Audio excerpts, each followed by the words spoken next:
You came back. Good. Pull up a chair and try not to make a sound. This is the last whisper. They found his journal 3 weeks after the river thawed. The last entry wasn't a cry for help. It wasn't a goodbye. It was a question, written in handwriting so shaky it barely looked human, that said, "If the spores were already inside me when I found her, did I give it to her, or did she give it to me?"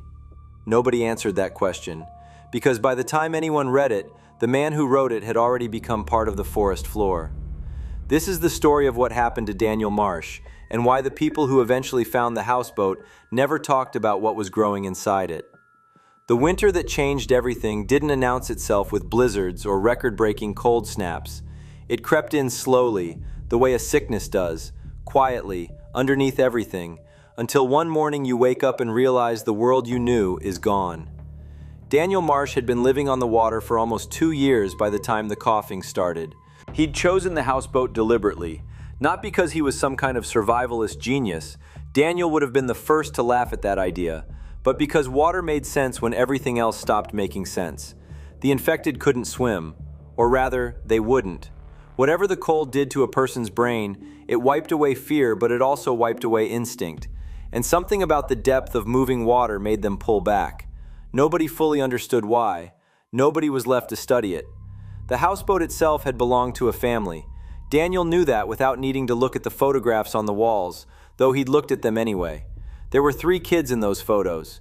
A dad with the kind of sunburned, laughing face you only see on people who've never had a real bad day. A mom caught mid-laugh at a birthday party. A toddler smearing cake across her cheek. He burned all of them within the first week. Not out of cruelty, out of necessity. Ghosts are distracting, and distractions get you killed. The cold. That's what survivors called it before there were no more survivors left to name things. Not frost, not freeze, not the blight, just the cold. Partly because of what it did to your body temperature in the final stages, partly because of what it did to everything else, your personality, your empathy, your ability to recognize another human face as something other than a threat. It started as a respiratory infection. That's what made it so catastrophic. The early symptoms were so mundane that half the world had already passed it to everyone they knew before anyone connected the dots. A cough, some fatigue, maybe a low-grade fever that came and went. People took cold medicine and went to work and kissed their children goodnight. Then the black specks started appearing. In the phlegm first, then in the whites of the eyes. Then, and this was what truly broke people when they first saw it, threading out of the skin itself, like dark roots pushing through pale soil. The medical community had about 6 weeks to study it before the medical community ceased to exist. What they managed to piece together was this: it wasn't bacterial and it wasn't viral. It was fungal. A species of Ophiocordyceps, the same genus that hijacks ant brains in tropical forests, had somehow mutated into a form that could survive in cold temperatures and thrive in mammalian tissue. It spread through spores, through contact, and most devastatingly, through consumption of infected animal meat. By the time anyone thought to stop eating animals, the birds had been carrying it for months. You breathed it in at every bird feeder, every park, every morning you stepped outside and listened to what you thought was just an ordinary dawn chorus. The animals themselves didn't die from it. That was the other thing that took too long to understand. The fungus used them as vectors, not hosts. A crow could carry 10,000 spores in its respiratory system and live a perfectly normal crow life. But the crow's immune system knew something was wrong with you. Long before you showed symptoms, long before you felt anything at all, the animals could smell the mycelium colonizing your body, and they would attack. Daniel had learned to read animal behavior the way a sailor reads weather. A dog that went still and stared was a warning. Birds taking flight all at once from a tree line, that was an alarm. You had maybe 90 seconds to find cover and go silent before whatever had triggered the birds reached you. He'd been good at staying alive, better than he ever expected to be. Then he'd found the child, and everything changed. Her name, the name he gave her, since she was too young to tell him anything, was Marin. He found her on the bank of the river in early spring, tucked into the hollow of an overturned canoe, wrapped in a sleeping bag that was 3 sizes too large for her. She was maybe 14 months old, healthy somehow, quiet in the way that traumatized children sometimes go quiet, not calm, but absent, as if some part of her had made a decision to stop processing the world until the world became safe again. He almost kept walking. He'd had this conversation with himself before in the abstract. What would you do if you found a child? And every time he'd run the calculation, the math came out the same way. A child meant noise. A child meant slowed movement. A child meant a constant aching vulnerability that you couldn't logic your way out of, couldn't harden yourself against, would never stop feeling in the center of your chest like a stone tied to a rope. A child meant you would sacrifice everything for someone who didn't even understand what sacrifice was. Daniel picked her up. The first 18 months with Maren were the best 18 months of Daniel's life since the world ended. That's a strange thing to say. He was aware of how strange it was. He was starving constantly. He was perpetually afraid. He was running low on everything: food, fuel, rope, the mental reserves that let you keep pushing when your body is screaming at you to stop. But Maren made the hours pass differently. She started talking at around 18 months. Real words, not just sounds. She called him Da, even though he'd never asked her to. She developed opinions about things. She hated the taste of canned peas. She loved the sound rain made on the roof of the houseboat. She wanted to hear stories at night, even when he was exhausted and out of stories. He made them up. Long, rambling, sometimes incoherent stories about a princess who lived in a lighthouse, about a robot that collected clouds, about a boy who could speak to rivers. Maren listened to every single one with the complete, total attention that only very small children and very old dogs can truly give. He never told her about the world before. That was deliberate. The world before was a wound, and wounds heal faster when you stop picking at them. He noticed the changes in Maren the same way he'd noticed the cold creeping in, gradually, then all at once. She slept more. He told himself it was a growth phase. She lost interest in food. He told himself she was becoming picky, the way healthy kids do when they stop being desperate. She would sit for long stretches staring at the water, perfectly still, which was so unlike her natural restless energy that it made his stomach drop every time he looked over and saw her like that. He kept telling himself stories. Not to her this time, to himself. The morning he saw the dark threading at her fingertips, so fine you could almost mistake it for dirt. Almost. If you weren't looking carefully, he sat very quietly on the edge of the boat for a long time and looked at the water. Daniel had seen the cold take people. He'd seen it take people he cared about, back in the early days. He knew the progression. He knew what came after the threads. He knew there was no treatment, no cure, no miracle waiting at the end of the road. Just a slow, relentless unwinding as something ancient and patient replaced everything human about you, thread by thread, until the body that was walking around wearing your face had nothing behind the eyes that you'd recognize. He knew all of this. He still couldn't leave her. The days that followed are the ones that are hardest to speak plainly about. So let's speak plainly. Daniel did everything he could think of. He found a medical reference book in an abandoned clinic 30 miles upriver. It took him 4 days to get there and back, 4 days during which he barely slept, barely ate, checked the houseboat rope 17 times before finally letting the current carry him. The book said nothing useful. Nothing in the world had caught up to this yet. He tried to find other survivors. There was a settlement he'd heard about, a group of maybe 40 people in a reinforced school building. He got close enough to see the smoke from their fires before the birds around the perimeter went berserk, and he understood immediately that he couldn't bring Maren there. They would have killed her on sight. They would have had to. He went back to the boat and sat with her while she slept. There's a specific kind of grief that doesn't have a name. It's not the grief you feel after loss. That grief is horrible. But it's clean in a way because the thing you feared has already happened, and now your job is simply to survive the aftermath. This other grief is the one you feel while you're watching the loss happen, slowly, and there's nothing between you and it but time, and time keeps moving. Daniel felt that grief for 23 days. On the 24th day, Maren got up before dawn.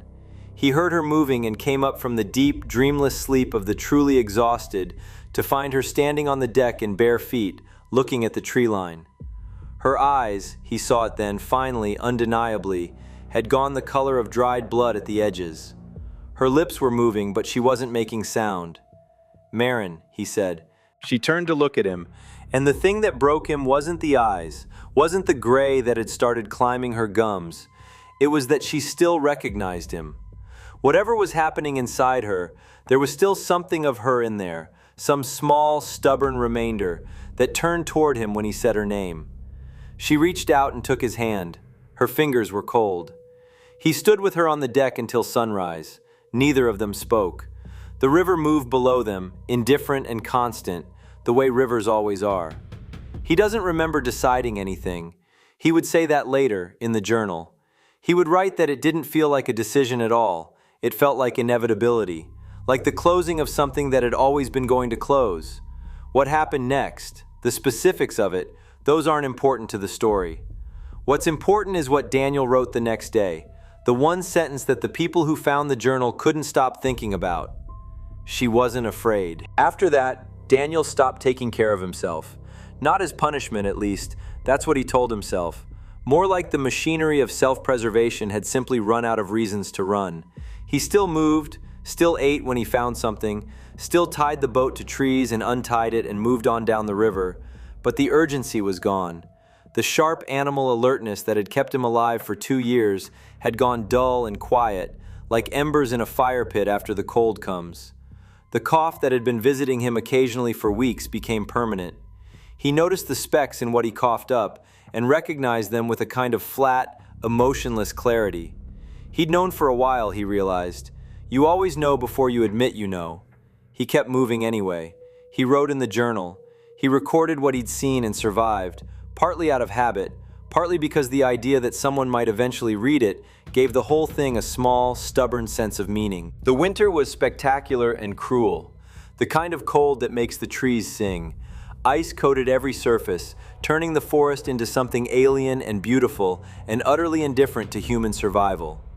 Daniel moved through it like a man walking in a dream, slowly, with effort, aware that each step might be his last, and somehow unable to muster the urgency that should have produced. He fell 3 times. He got up twice. The 3rd time, he lay on the forest floor and looked up through the ice-lacquered branches at a sky the color of old bone. He could feel it now, not as pain, but as warmth, which was somehow worse. The sensation of the mycelium spreading from the cuts on his hands, threading through the cold skin, finding purchase in the exhausted meat of him. It didn't hurt. That was the thing nobody had ever been able to adequately explain to the people who hadn't been infected yet. The cold, at the end, it didn't hurt.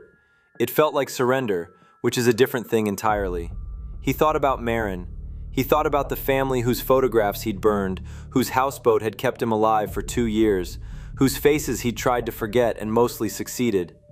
He thought about the world before all of this, not a specific memory, just the texture of it. The way it had felt to be in a crowded place and find it ordinary. The way silence had once required effort to find. The mycelium moved through him slowly, and he let it. By the time the search party found the houseboat 6 weeks later, the vessel was empty except for a journal tucked under the mattress and something none of them could quite describe. A pattern grown across the floor and walls in dark, branching lines, covering every surface with a network so intricate and extensive it looked, one of them would say later, it looked almost deliberate, like something left behind on purpose, like a message written in a language nobody had learned to read yet. They burned the houseboat where it sat. The fire took 3 hours to go out. Long after the frame had collapsed into the water, something kept burning below the surface, pale blue and cold, down in the dark. The thing about Ophiocordyceps, the real thing, the thing that keeps mycologists up at night even in normal times, is that the fungus doesn't just consume its host. It communicates through it. The mycelium network that spreads from a single infected organism can connect to the root systems of trees, to soil bacteria, to other fungal networks stretching for miles underground. Scientists who studied the phenomenon in tropical ants described it as the organism becoming a node in a larger system, like being absorbed into a conversation that was happening long before you arrived and will continue long after you're gone.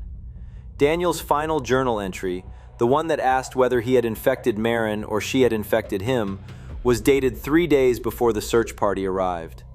The handwriting in that last entry was different from the rest of the journal. Not shakier, the opposite actually. It was steady, deliberate, patient, like something that had all the time in the world. So here's what we know. Daniel Marsh survived the end of the world through sheer will and ruthlessness and luck, and the specific kind of love that makes you stupid and brave at the same time. He found a child in the ruins, raised her, lost her, and then walked into the woods to die on his own terms, or so he believed. What we don't know is whether what grew in that houseboat was something left behind by Daniel, or something that was Daniel. The fungal networks that mycologists study can persist for thousands of years. They process information. They respond to their environment. In some studies, they've demonstrated what can only be described as problem-solving behavior. They remember. Here's the question that nobody who's read this account has ever been able to fully shake. If something ancient and patient and intelligent enough to spread across an entire planet was reaching through human bodies to touch the world, what exactly was it looking for? And if it found it, if Daniel Marsh and Marin and all the others were just steps in a process that was always going to end a certain way, then what happens to the people who are still out there right now, breathing in spores they can't see, living on borrowed time they don't know is borrowed? Think about that the next time you wake up with a cough that won't quite go away.